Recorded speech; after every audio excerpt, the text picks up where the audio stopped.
With the release of 12.7, we saw 2 new 9x19 rounds added to Escape from Tarkov, and people have been asking me to test them constantly.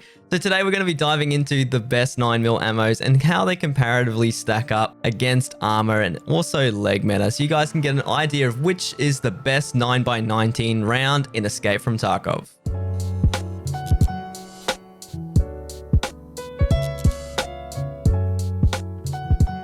So before we get into the video, I just wanted to clarify that we're going to be testing everything here today except for green traces. For armor penetration, we're going to be looking at PST-GZH, AP 6.3, and 7N31.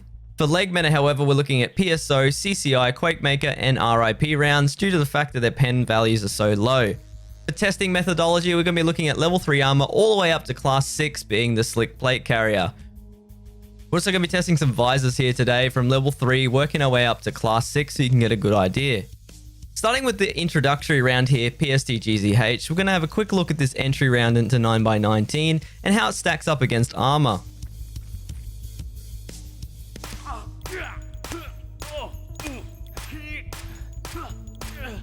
So that's 10 rounds against a fresh Karasa, but how about Trooper?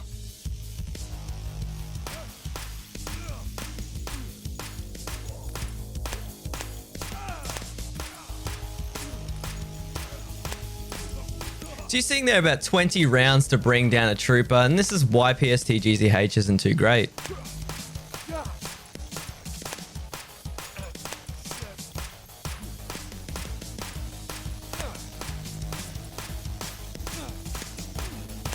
With a whopping 26 rounds against Gen 4, you can really see why this round is an introductory round, and I wouldn't recommend using in the late game.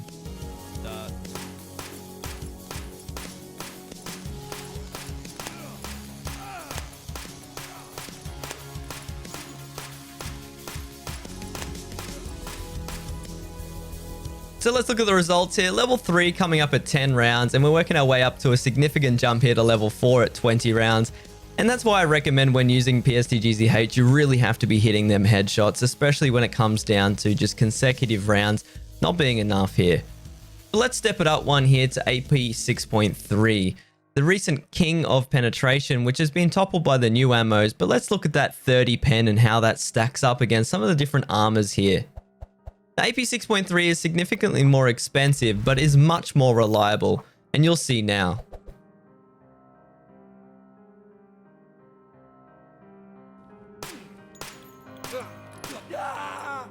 It just cut straight through the Karasa in 4 shots, but how about Trooper level 4?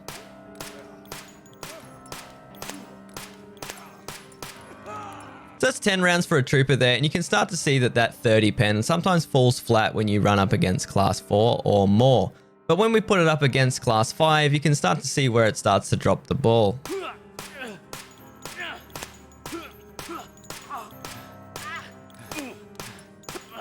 So that's 13 rounds against the Gen 4 Assault here at 75-75, but how about a slick plate carrier?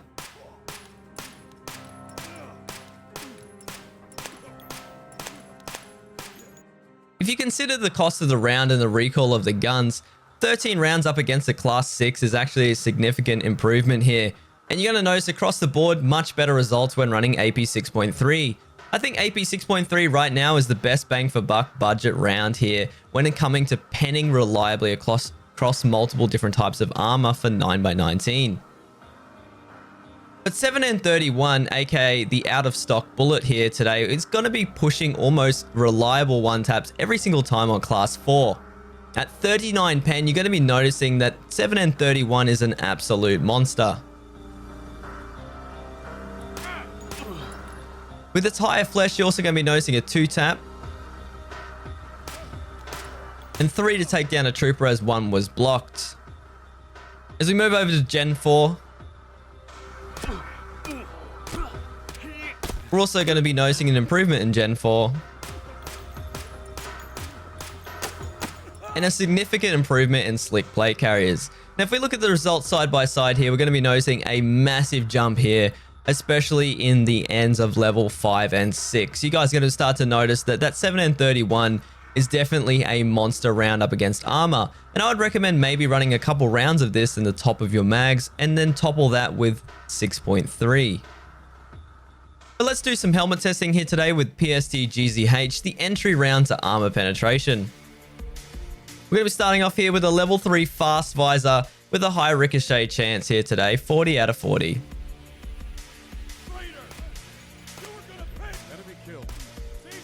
Now, 6 rounds to the visor consecutively may not seem like a lot. However, when you're trying to hit constantly, that may be an issue. Over here. Follow me. Everybody, on me. I'm leading. Let's go. Freeze.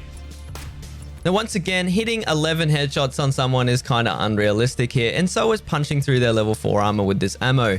It's unfortunate to see PST-GZH like this, but if you do want to be running this in the late game, you're definitely going to be aiming for headshots if anything.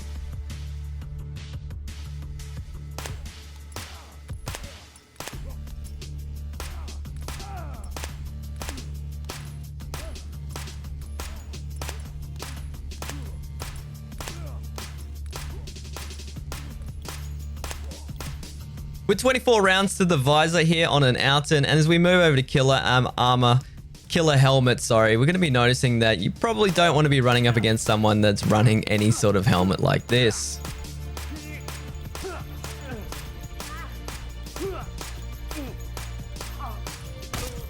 And yes, you saw that right. That was 23 rounds there on the killer helmet. And we went back and tested again because I thought one of them hit the thorax, but then we got the same result again. So it was an audio/visual bug. The interesting part for me was the fact that the level 6 here actually took one less shot, which was interesting, and when we went back and tested it, it was reliably around the same anyway. So let's do some helmet testing of AP 6.3. I think AP 6.3 up against the visors here is why you would spend that extra bit of money on this ammo. You're going to be noticing whether it's a 1-tap or whether it's a 2-tap. Across the board, a lot more reliability on a lot of these armors.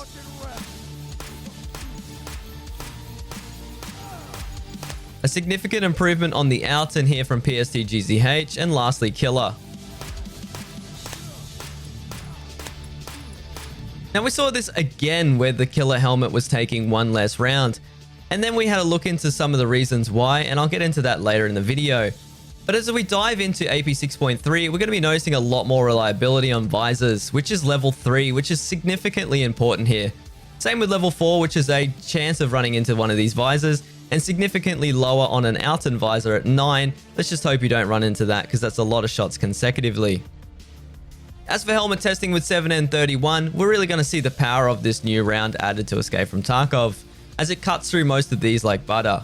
With its 39 penetration value, it should fly straight through.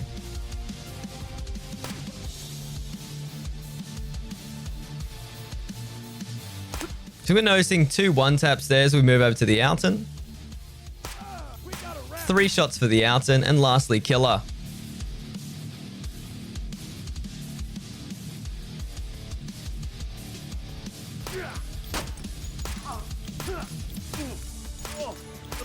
Now, I don't know if you saw that or not. We actually had a round glitch through the killer helmet and actually not even count as a hit. And in post-raid didn't count as a hit either. When we checked the visor, it was actually zeroed. And it was really interesting to me because I think what was happening was the visor of the killer is either bugged in the hitboxes or the material type is breaking down from the blunt damage faster. Whereas higher penetration rounds go straight through the Alton where it can outlast. I think this is really interesting because I do believe that the Alton visor can take more lower caliber shots than the killer helmet. However, the killer helmet can really just jump ahead on that extra class of armor at 6 and survive bigger rounds more likely. As we look at the results here in the visors, you're really going to be noticing why 7N31 is so sought after and always bought out. This monster of a round can cut straight through a level 3 and 4 helmets, which are some of the most common, and can bring down an Alton in 3 shots like it's nothing. So I started thinking about leg meta because a lot of you are going to be asking in the comment section down below. So let's do some leg meta breakdowns of PSO-GZH, CCI, Quake Maker, and also R.I.P rounds. Some of the most devastating leg meta flesh damage in the game. Starting off here with PSO-GZH.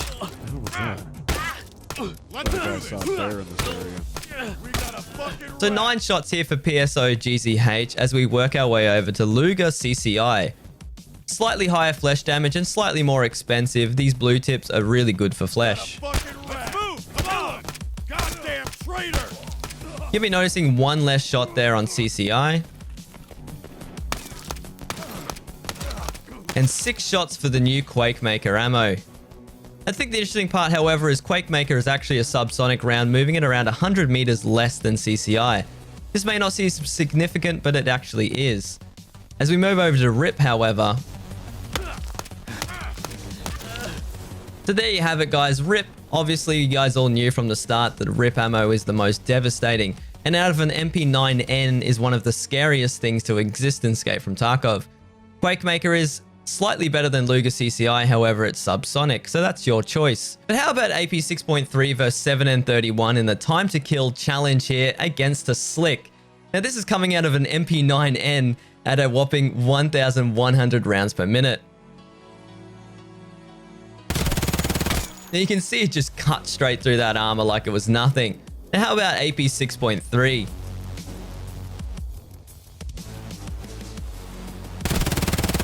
You could notice that it's slightly longer there on AP 6.3. When it push comes to shove, not every single person's going to hit every shot.